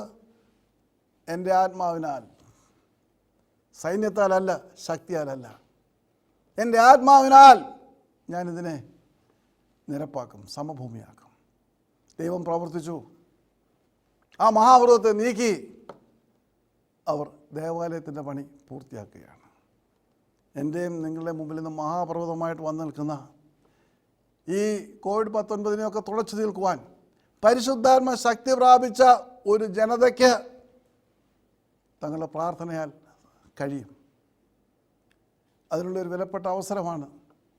അതെ, ഈ പരിശുദ്ധാത്മാവിന് പ്രാപിച്ചതിൻ്റെ അനുസ്മരണയായിട്ട് ആ പരിശുദ്ധാത്മ നിറവിൽ വീണ്ടും പുതുക്കപ്പെടുവാനായിട്ട്, പരിശുദ്ധാത്മാവിനെ ഇതുവരെ അനുഭവിച്ചിട്ടില്ലാത്ത അനുഭവിക്കുവാനായിട്ട് നാളെ ക്രമീകരിക്കപ്പെടുന്നത്. അപ്രകാരം നമുക്ക് പ്രാപിക്കുവാൻ കഴിയാൻ തക്കവണ്ണം, പരിശുദ്ധാത്മ നിറവിനെ അനുഭവിപ്പാൻ തക്കവണ്ണം, പരിശുദ്ധാത്മ നിറവിൽ ജീവിതം മുൻപോട്ട് കൊണ്ടുപോകാൻ തക്കവണ്ണം ദൈവത്തിൻ്റെ കൃപ ഞങ്ങളുടെ മേൽ ചൊരിയുന്നതിനായിട്ട്, കൃപ നമ്മുടെ മേൽ ചൊരിഞ്ഞ് യേശുവിൻ്റെ സാക്ഷിയായിട്ട് മുൻപോട്ട് പോകാൻ തക്കവണ്ണം ഒരു പുതിയ തീരുമാനമെടുക്കുവാൻ കഴിയുമോ? നാമമാത്രമായ ആരാധനയല്ല, വെറും പ്രാർത്ഥനയല്ല, അതിലുപരിയായിട്ട് ദൈവത്തിൻ്റെ പരിശുദ്ധാത്മാവിനെ അനുഭവമാക്കുന്ന അവസ്ഥ. കാണുന്ന രീതിയിലുള്ള കാര്യങ്ങളല്ല, പാട്ട്, പ്രസംഗം, മറ്റ് പല കാര്യങ്ങൾ, പെരുന്നാൾ എല്ലാം ഉണ്ട്. ഇതല്ല, ഇത് ആന്തരികമായി അനുഭവിക്കുന്ന കാര്യമാണ്. ഞാൻ പോയാൽ കാര്യസ്ഥൻ നിങ്ങളുടെ അടുക്കൽ വരും, അവൻ സകല സത്യത്തിൽ നിങ്ങളെ വഴി നടത്തും. നമ്മെ അനുദിനം നയിക്കുവാൻ തക്കവണ്ണം. കോവിഡൊക്കെ പൊയ്ക്കോളും, അതിനെക്കുറിച്ച് ഭയപ്പെടേണ്ട കാര്യമില്ല. എന്നാൽ ഇനിയും നിനക്ക് ഒരു പുതിയ ജീവിതം മുൻപോട്ട് കൊണ്ടുപോകണമെങ്കിൽ, നിനക്ക് കർത്താവിന് വേണ്ടി പ്രവർത്തിക്കുവാൻ തക്കവണ്ണം കഴിയണമെങ്കിൽ ഒരു പുതിയ ഹൃദയം സമ്പാദിക്കണം. ദൈവത്തിൻ്റെ പരിശുദ്ധാത്മ നിറയണം. പരിശുദ്ധാത്മ ശക്തിയാൽ നിറഞ്ഞുകൊണ്ട് യേശുവിൻ്റെ സാക്ഷിയായിട്ട് മുൻപോട്ട് പോകാൻ നീ തീരുമാനിക്കുമെങ്കിൽ നിനക്കൊരു കോവിഡിനെയും ഭയപ്പെടേണ്ട കാര്യമില്ല. കർത്താവ് നിന്നെ എടുത്ത് സൂക്ഷിച്ചുകൊള്ളും, നിന്നെ വഴി നടത്തും, അവൻ്റെ ഉള്ളംകൈയിൽ നിന്നെ വഹിക്കും. നിന്നെ തന്നെ ഒന്ന് സമർപ്പിച്ചാൽ മാത്രം മതി. അതുകൊണ്ട് പരിശുദ്ധാത്മാവിൻ്റെ നിറവിന് വേണ്ടി പ്രാർത്ഥിക്കാം. പരിശുദ്ധാത്മ ശക്തിയാൽ മുൻപോട്ട് പോകാം. എല്ലാവിധ ഭയാനകമായ മഹാപർവ്വതങ്ങളെയും തകർത്തുകൊണ്ട് പ്രവർത്തിക്കുന്ന സർവശക്തനായ ദൈവം ഈ കോവിഡ് എന്ന മഹാപർവ്വതത്തെ തകർത്തുകൊണ്ട് സമതലമാക്കിക്കൊണ്ട് മുൻപോട്ട് പോകുവാൻ തക്കതിരുവണ്ണം നമ്മെ ദൈവം സഹായിക്കുന്നതിനായിട്ട് നമുക്ക് പ്രത്യേകമായിട്ട് പ്രാർത്ഥിക്കാം. നമ്മുടെ തലകളെ വണക്കാം. ഞങ്ങളെ ഒരുപാട് സ്നേഹിക്കുന്ന ഞങ്ങളുടെ സ്വർഗ്ഗസ്ഥ പിതാവും ദൈവമേ, ഈ വലിയൊരു സമയത്തിനായിട്ട് ഞങ്ങൾ നിന്നെ സ്തുതിക്കുന്നു, സ്തോത്രം ചെയ്യുന്നു. ഇത്രത്തോളം ഞങ്ങളെ സൂക്ഷിക്കുകയും പരിപാലിക്കുകയും ചെയ്ത അവിടുത്തെ എല്ലാവിധ കൃപകൾക്കായിട്ട് സ്തോത്രം. കർത്താവേ, പരിശുദ്ധാത്മാവിൻ്റെ ഒരു പുതിയ അഭിഷേകം ഞങ്ങൾക്ക് ആവശ്യമുണ്ട്. പരിശുദ്ധാത്മാവിനെക്കുറിച്ച് ഇതുവരെ അറിയാത്തവർക്ക് പരിശുദ്ധാത്മാവ് പ്രാപിച്ചുകൊണ്ട് മുൻപോട്ട് പോകാൻ തക്കവണ്ണം അവർ പുതിയ സൃഷ്ടികളായി തീരേണ്ടതിൻ്റെ ആവശ്യമുണ്ട്. പുതിയ സൃഷ്ടികളാക്കി തീർക്കണമെന്ന് പ്രാർത്ഥിക്കുന്നു. അങ്ങയെ സ്നേഹിച്ചുകൊണ്ട് അങ്ങയുടെ കൽപ്പനകളെ അനുസരിച്ച് കർത്താവെ അവിടുത്തെ ആശ്വാസപ്രദനെ പ്രാപിച്ചുകൊണ്ട് മുന്നേറുവാൻ തക്കവണ്ണം ഈ ശുശ്രൂഷ സംബന്ധിക്കുന്ന ഓരോരുത്തരെയും നീ സഹായിക്കണമെന്ന് പ്രത്യേകമായിട്ട് പ്രാർത്ഥിക്കുന്നു. പുതിയ ശക്തിയോടെ മുന്നേറുവാൻ, ഞങ്ങളുടെ മുൻപിലുള്ള ഈ മഹാപർവ്വതത്തെ ഉടച്ചുകൊണ്ട് മുന്നോട്ട് പോകാൻ തക്കവണ്ണം കർത്താവ് ആത്മാവിനാൽ ഞങ്ങളെ സഹായിക്കണമെന്ന് പ്രാർത്ഥിക്കുന്നു. അതേ കർത്താവെ, ശെരുബാബേലിൻ്റെ മുന്നിലുള്ള മഹാപർവ്വതത്തെ നീക്കി കളഞ്ഞ് കൃപ എന്ന ആർപ്പുവിളിയോടെ ആണിക്കല്ല് കയറ്റുവാൻ തക്കതിനവണ്ണം പ്രവർത്തിച്ച കർത്താവെ ഞങ്ങൾക്ക് വേണ്ടി പ്രവർത്തിക്കണമെന്ന് അങ്ങയുടെ സ്നേഹത്തോടെ ഞങ്ങൾ പ്രത്യേകമായിട്ട് പ്രാർത്ഥിക്കുന്നു. ഞങ്ങളുടെ രോഗികളെ അവിടുത്തെ കരങ്ങൾ സമർപ്പിക്കുകയാണ്. കർത്താവ്, COVID-19 നിമിത്തം ആശുപത്രിയിലായിരിക്കുന്ന മക്കൾക്കായിട്ട് സ്തോത്രം, അവർക്ക് സൗഖ്യം കൊടുത്തുകൊണ്ടിരിക്കുന്നതിനായിട്ട് സ്തോത്രം. കർത്താവെ, പ്രിയപ്പെട്ട രാജ്യം ഓർത്ത് പ്രാർത്ഥിക്കുന്നു, റിയെ ഓർത്ത് പ്രാർത്ഥിക്കുന്നു, ഉഷ ഓർത്ത് പ്രാർത്ഥിക്കുന്നു. അവരെ മൂവരെയും നീ സൗഖ്യമാക്കണേ. എൻ്റെ പ്രിയപ്പെട്ടവളെയും 2 കുഞ്ഞുങ്ങളെയും സൗഖ്യമാക്കി ഇന്ന് വീട്ടിലേക്ക് അയച്ചതിനായിട്ട് സ്തോത്രം. ഇവരെ നീ അതിശീഘ്രം സൗഖ്യമാക്കണമെന്ന് എൻ്റെ സ്നേഹത്തിനായിട്ട് പ്രാർത്ഥിക്കുന്നു. അതേ പ്രിയപ്പെട്ട മേരിക്ക് കുട്ടിക്ക് കൊടുത്ത സൗഖ്യത്തിനായിട്ട് പ്രാർത്ഥിക്കുന്നു. അതേ ന്യൂജേഴ്സിയിലെ ലില്ലിക്കുട്ടിയെ ഓർത്ത് പ്രാർത്ഥിക്കുന്ന കർത്താവേ, നീ ആശ്വാസം സൗഖ്യം കൊടുക്കണമെന്ന് പ്രാർത്ഥിക്കുന്നു. ന്യൂഡൽഹിയിൽ ജോളിക്ക് ആശ്വാസം കൊടുക്കണമേ. കുവൈറ്റിലെ സുനിയെ ഓർത്ത് പ്രാർത്ഥിക്കുന്ന കർത്താവേ, നീ അവളെ അതിവേഗം സൗഖ്യമാക്കി പുറത്തു കൊണ്ടുവരണമെന്ന് പ്രാർത്ഥിക്കുന്നു. അനിലെ ഓർത്ത് പ്രാർത്ഥിക്കുന്നു. നാളെ നടക്കുന്ന ടെസ്റ്റുകളൊക്കെയും അനുയോജ്യമാക്കി അവൾക്ക് പൂർണ്ണ വിടുതൽ നൽകുവാൻ പ്രസാദിക്കണമെന്ന് പ്രാർത്ഥിക്കുന്നു. അതേ UK നിന്നുള്ള ജോബി വർഗീസിനെ ഓർത്ത് പ്രാർത്ഥിക്കുന്നു. കർത്താവെ, ജിനോയിൽ നിന്നുള്ള കുവൈറ്റിനെ ഓർത്ത് പ്രാർത്ഥിക്കുന്നു. അതേ ജിനോ കുവൈറ്റിൽ നിന്നും കർത്താവെ അപേക്ഷിച്ചിരിക്കുന്നു, അവനെ ഓർക്കണമെന്ന് പ്രാർത്ഥിക്കുന്നു. പോൾസനെ ഓർത്ത് പ്രാർത്ഥിക്കുന്നു. ഗുരുതരമായ അവസ്ഥയിൽ നിന്ന് അവൻ വിടുവിക്കപ്പെടുവാൻ തക്കവണ്ണം സഹായിക്കണമെന്ന് അവിടുത്തെ സ്നേഹത്തോട് പ്രാർത്ഥിക്കുന്നു. പ്രിയപ്പെട്ട മോഹന് വേണ്ടി ഞങ്ങൾ പ്രാർത്ഥിക്കുന്ന കർത്താവെ, നീ അല്ലാതെ മറ്റാർക്കും അവനെ രക്ഷിക്കുവാൻ കഴിയില്ല. നീ ഇടപെടണമെന്ന് ഞങ്ങൾ ഒരു മനസ്സോടെ പ്രാർത്ഥിക്കുന്ന കർത്താവ്, വിടുവിക്കണമേ, അവനെ വിടുവിക്കണമേ, നീ തൊട്ട് സൗഖ്യമാക്കണമെന്ന് എൻ്റെ സ്നേഹത്തോട് പ്രാർത്ഥിക്കുന്നു. ബിനുവിൻ്റെ ഓപ്പറേഷന് വേണ്ടി പ്രാർത്ഥിക്കുന്നു. സൗഖ്യമാക്കുന്ന കർത്താവിൻ്റെ പൂർണ്ണമായ വിടുതൽ കൊടുക്കണമെന്ന് പ്രാർത്ഥിക്കുന്നു. കുഞ്ഞുമോളെ ഓർത്ത് പ്രാർത്ഥിക്കുന്നു, സൗഖ്യമാക്കണമേ. ആ സ്നേഹമായ ഓർത്ത് പ്രാർത്ഥിക്കുന്ന കർത്താവെ, ആ കുഞ്ഞിനെ സൗഖ്യം കൊടുക്കുവാൻ നീ പ്രസാദിക്കണമേ. ടെസിക്ക് കൊടുത്ത സൗഖ്യത്തിനായിട്ട് നിന്നെ സ്തുതിക്കുന്നു. സോണിക്ക് കൊടുത്ത സൗഖ്യങ്ങൾക്കായിട്ട് സ്തുതിക്കുന്ന കർത്താവെ, നീ എന്നെ പ്രവർത്തിക്കുകയും പരിവർത്തിക്കുകയും ചെയ്യണമേ. ത്രേസ്യാമ്മ ഡാനിയലിനെ ഓർത്ത് പ്രാർത്ഥിക്കുന്നു. നീ ആശ്വസിപ്പിക്കണമേ, വിടുവിക്കണമെന്ന് നിൻ്റെ സ്നേഹത്തോട് പ്രത്യേകമായിട്ട് പ്രാർത്ഥിക്കുന്നു. മാജിയുടെ പിതാവിന് വേണ്ടി പ്രാർത്ഥിക്കുന്ന കർത്താവെ, ആ സഹോദരനെ നീ ആശ്വസിപ്പിക്കണമേ, സൗഖ്യമാക്കുവാൻ തക്കവണ്ണം പ്രവർത്തിക്കണമെന്ന് പ്രാർത്ഥിക്കുന്നു. കുഞ്ഞുങ്ങളില്ലാത്ത മക്കളെ ഓർത്ത് പ്രാർത്ഥിക്കുന്ന കർത്താവെ, നിൻ്റെ സന്നിധിയിൽ പേര് സമർപ്പിച്ചിട്ടുണ്ട്. ലീബയെ ഓർത്ത് പ്രാർത്ഥിക്കുന്നു, ഇനിയെ ഓർത്ത് പ്രാർത്ഥിക്കുന്നു. അതേ കർത്താവ്, ജിസാമറിയത്തെ ഓർത്ത് പ്രാർത്ഥിക്കുന്ന കർത്താവ്, നബിതയെ ഓർത്ത് പ്രാർത്ഥിക്കുന്നു. നോവലിനെ ജിതുവിനെ ഓർത്ത് പ്രാർത്ഥിക്കുന്ന കർത്താവ്, നിറ്റുവിനെ നിമ്മിയെ ഓർത്ത് പ്രാർത്ഥിക്കുന്നു. ടോബിനെ അഞ്ചാനെ ഓർത്ത് പ്രാർത്ഥിക്കുന്നു. സജനയും കോപമാനെ ഓർത്ത് പ്രാർത്ഥിക്കുന്നു. നീ അവർക്ക് ഒരു കുഞ്ഞിക്കാല് കാണുവാൻ സഹായിക്കണമേ കർത്താവ്. പ്രായമെത്തിയിരിക്കുന്ന മക്കളെ ഓർത്ത് പ്രാർത്ഥിക്കുന്ന കർത്താവെ, അവർക്ക് വിവാഹം നടക്കുവാൻ തക്കവണ്ണം നീ അത്ഭുതങ്ങൾ പ്രവർത്തിക്കണമേ. ജിനു കാതറിനെ ഓർത്ത് പ്രാർത്ഥിക്കുന്ന കർത്താവെ, നീ പ്രവർത്തിക്കണമെന്ന് പ്രാർത്ഥിക്കുന്നു. നിനക്കായി കാത്തിരിക്കണം. ബെക്കിയെ ഓർത്ത് പ്രാർത്ഥിക്കുന്നു. നീതുവിനെ ഓർത്ത് പ്രാർത്ഥിക്കുന്നു. ലിജിയെ ഓർത്ത് പ്രാർത്ഥിക്കുന്ന കർത്താവ്, ഡോക്ടർ മെരിനെ ഓർത്ത് പ്രാർത്ഥിക്കുന്നു. ഡോക്ടർ ദിവ്യ ഓർത്ത് പ്രാർത്ഥിക്കുന്നു. ടെസ്സിയെ ഓർത്ത് പ്രാർത്ഥിക്കുന്നു. എന്നിട്ട് ഓർത്ത് പ്രാർത്ഥിക്കുന്നു. ഞങ്ങൾ നിൻ്റെ കരങ്ങളിലേക്ക് സമർപ്പിക്കുകയാണ്.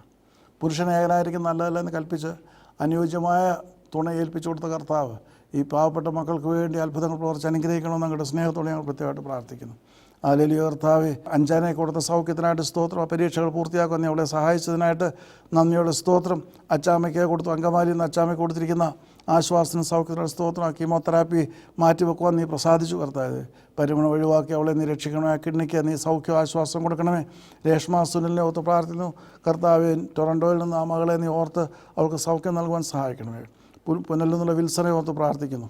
അതേ കർത്താവിൻ ആമായുള്ള അസ്വസ്ഥയ്ക്ക് സമ്പൂർണ്ണമായ വിടുതൽ കൊടുക്കണമെന്ന് പ്രാർത്ഥിക്കുന്നു. ഹല്ലേലൂയ. കർത്താവേ, എല്ലാ മക്കളെയും നിൻ്റെ കരങ്ങളിൽ സമർപ്പിക്കുകയാണ്. നീ എന്നെ പ്രവർത്തിക്കുകയും പരിവർത്തിക്കുകയും ചെയ്യണമെന്ന് പ്രാർത്ഥിക്കുന്നു കർത്താവേ.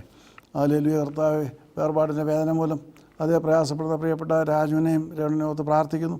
അവിടുത്തെ എൻ്റെ മാതാവിൻ്റെ സംസ്കാര ശുശ്രൂഷകളൊക്കെയും അനുഗ്രഹമായി പൂർണ്ണമാക്കുവാൻ തക്കവണ്ണം കർത്താവ് അവിടെ പ്രവർത്തിക്കണമെന്ന് അങ്ങയുടെ സ്നേഹത്തോട് പ്രത്യേകമായിട്ട് പ്രാർത്ഥിക്കുന്ന കർത്താവേ.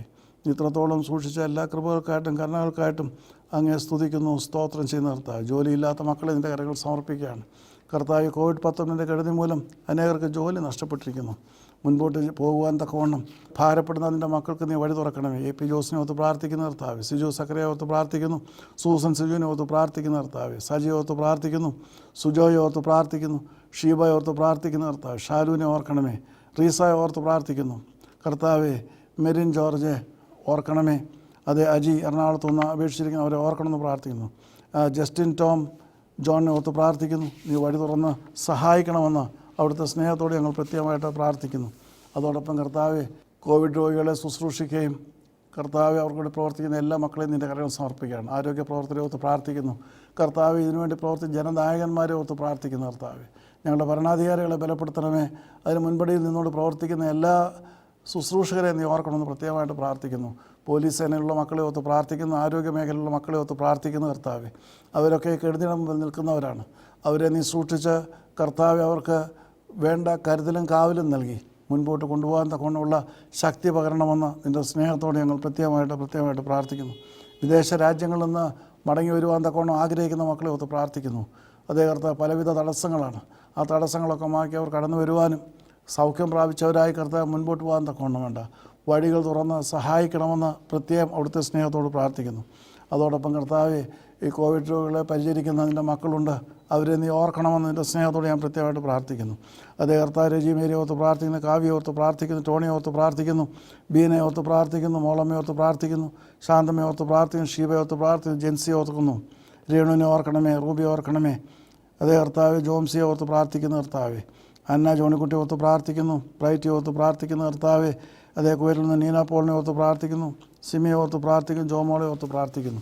എന്നെ പ്രവർത്തിക്കണമെന്ന് പ്രത്യേകം പ്രാർത്ഥിക്കുന്ന കർത്താവ്. ദുബൈയിൽ നിന്ന് ആലേലിയ കർത്താവെ, നീ പ്രവർത്തിക്കണമേ. ലിലിയെയും മായയും നിൻ്റെ കരങ്ങൾ സമർപ്പിക്കുക. ഷാർജയിൽ നിന്ന് സോഫിയ ഓർക്കണമേ കർത്താവെ.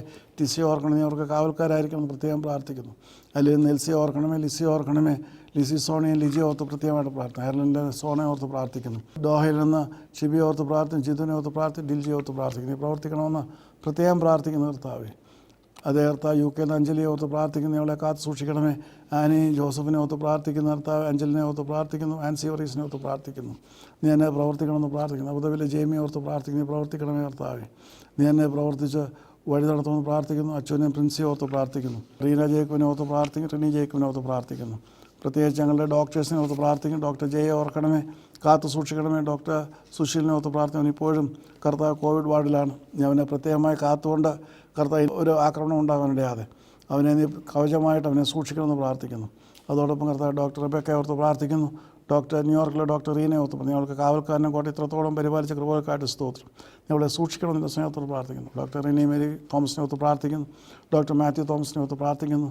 ഡോക്ടർ ലിനോണിന് വേണ്ടി പ്രാർത്ഥിക്കും. അവനെ കാത്ത് സൂക്ഷിക്കണമെന്ന് പ്രാർത്ഥിക്കുന്നു. ഡോക്ടർ എലിസബത്തിനു വേണ്ടി പ്രാർത്ഥിക്കുന്നു. നീ എന്നെ അവിടെ കാത്ത് സൂക്ഷിക്കുകയും പരിപാലിക്കുകയും ചെയ്യണമെന്ന് പ്രത്യേകം പ്രാർത്ഥിക്കുന്നു. അതോടൊപ്പം ഇംഗ്ലണ്ടിൽ നിന്നുള്ള റോസമ്മയും ബാബുവിനെ ഓർത്ത് പ്രാർത്ഥിക്കുന്നു. നീ അവർക്ക് കാവൽക്കാരനായി വഴി നടത്തണമെന്ന് പ്രത്യേകം നിന്റെ സ്നേഹത്തോടെ ഞാൻ പ്രാർത്ഥിക്കുന്നു.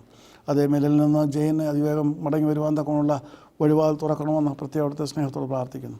നാഷ്വിൽ നിന്നുള്ള ആനിനെ ഓർത്ത് പ്രാർത്ഥിക്കുന്നു. അതേ കർത്താവെ, റബേക്കയെ ഓർത്ത് പ്രാർത്ഥിക്കുന്നു. നീ എന്നെ പ്രവർത്തിക്കണമെന്ന് പ്രാർത്ഥിക്കുന്നു. ഹൈദരാബാദിലെ മാട്ടിനെ ഓർത്ത് പ്രാർത്ഥിക്കുന്നു. അതേ ഹിൽഡയെ ഓർത്ത് പ്രാർത്ഥിക്കുന്ന കർത്താവ്. നീ എന്നെ പ്രവർത്തിക്കുകയും പരിവർത്തിക്കുകയും ചെയ്യണം. എന്തിൻ്റെ നാമം മഹത്വപ്പെടുവാൻ തക്കവണ്ണം സഹായിക്കണമെന്ന് പ്രത്യേകമായിട്ട് എൻ്റെ സ്നേഹത്തോട് പ്രാർത്ഥന. ഞങ്ങൾ ഈ സഹോദരങ്ങളെയൊക്കെ അവിടുത്തെ കരങ്ങൾ സമർപ്പിക്കുന്ന കർത്താവെ. അതോടൊപ്പം തന്നെ വീണ്ടും അനേക സഹോദരങ്ങളുടെ ആവശ്യങ്ങൾ കടന്നു വരുമ്പോൾ കർത്താവ്, നീ അത് ഓർക്കണമേ കർത്താവ്. ഞങ്ങളോട് അപേക്ഷിച്ചിരിക്കുന്ന ഓരോരുത്തരെയും നിൻ്റെ കരങ്ങളിലേക്ക് സമർപ്പിക്കുകയാണ്. നിൻ്റെ മുഖം കാണുവാൻ മാത്രം അവരെ സഹായിക്കണമെന്ന് പ്രാർത്ഥിക്കുന്നു. അതുമാത്രമല്ല കർത്താവെ, അവർ സൗഖ്യം പ്രാപിച്ച് അവിടുത്തെ സാക്ഷികളായിട്ട് മുൻപോട്ട് പോകാൻ തക്കമുള്ള വഴിയും വാതിലും ഒന്ന് തുറന്ന് അനുഗ്രഹിക്കണമെന്ന് പ്രാർത്ഥിക്കുന്നു. സൗഖ്യത്തിന് വേണ്ടി മാത്രമല്ല കർത്താവെ, അവരെ നിൻ്റെ കരങ്ങൾ സമർപ്പിക്കുന്നു. അവർ പുതിയ സൃഷ്ടികളായി നിൻ്റെ പരിശുദ്ധാത്മാവിൻ്റെ നിറവിൽ അവിടുത്തെ സാക്ഷികളായിട്ട് മുന്നേറുവാൻ തക്കവണ്ണം സഹായിക്കണമേ. ഈ രാത്രി ശുശ്രൂഷ പങ്കെടുക്കുന്ന എല്ലാ മക്കൾക്കായിട്ട് സ്തോത്രം. കർത്താവെ, നീ അവരിൽ പരിവർത്തിക്കണമേ. പരിശുദ്ധാത്മാവിൻ്റെ പുതിയ അനുഭവം അവർക്ക് നൽകണമേ. കർത്താവെ, പുതിയ സൃഷ്ടികളായിക്കൊണ്ട് പരിശുദ്ധാത്മാവിൻ്റെ ശക്തി പ്രാപിച്ച് മുന്നേറുവാൻ തക്കവണ്ണം ഈ രാത്രി അടിയനെക്കാട്ട് ഓരോരുത്തരെയും സഹായിക്കുകയും അനുഗ്രഹിക്കുകയും ചെയ്യണമെന്ന് യേശുനാഥ് അപേക്ഷിക്കുന്നു. കൃപയുടെ കേൾക്കുമാറാണമേ. ആമേൻ. ദൈവം നമ്മെ അനുഗ്രഹിക്കട്ടെ. ദൈവനാമ മഹത്വത്തിനായി ഈ ശുശ്രൂഷ സമർപ്പിച്ചത് Manash Mathew, Jincy Mathew and family, New York.